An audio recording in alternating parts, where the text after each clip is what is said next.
The RPG Fanatic show is for hardcore RPG gamers. This video contains spoilers about the games reviewed. You have been warned! Dragon's Dogma Dark Arisen is the special edition re-release of the original Dragon's Dogma game developed and published by Capcom, with loads of bonus content such as new items, enemies, areas, and skills. The game also has various tweaks designed to make life a little easier, such as an improved menu system. For those who didn't play it when it first came out, Dragon's Dogma takes place in a medieval fantasy world overran with monsters, specifically from European and Greek mythology. You'll find everything from goblins to orcs to cyclops to griffins to chimeras. There are also a few other monsters thrown into the Dark Arisen expansion, such as Death. You will frequently encounter these boss level monsters while just roaming around. They usually are not predetermined encounters but instead random spawns, which makes exploration unnerving at all times. In Dragon's Dogma you play as the Arisen, a person chosen by a dragon to decide the fate of the world. At the start of the game, the dragon attacks your village and rips out your heart when you try to fight it, and then names you as a sole champion who may defeat it before whisking off for the bulk of the game.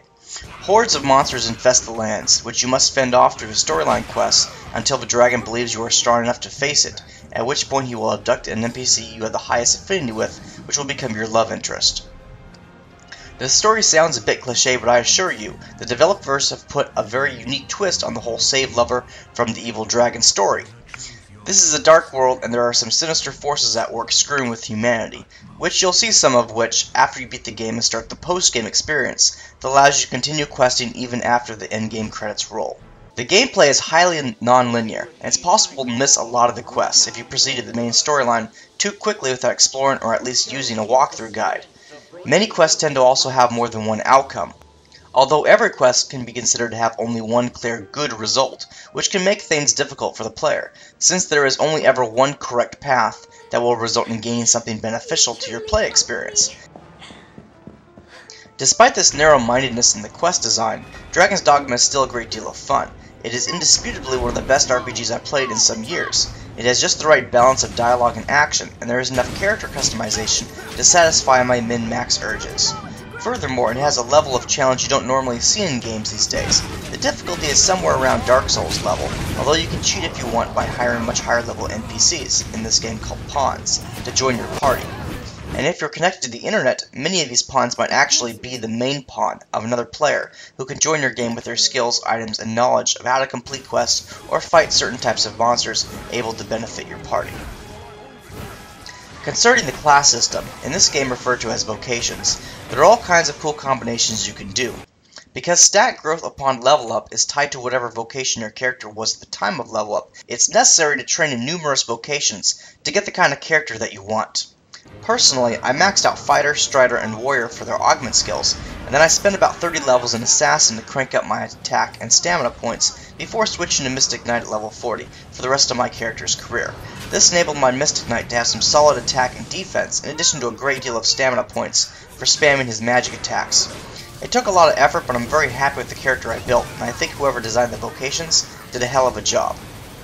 In the Dark Arisen expansion, the vocations have gained new skills. Each class now has a third tier of skills to learn, and there are also new universal class augments which can be unlocked by finding cursed artifacts in the expansion dungeon, Bitter Black Island. Once you find one of these items, both you and your main pawn NPC can learn the special augment, adding another level of tactical depth to the system.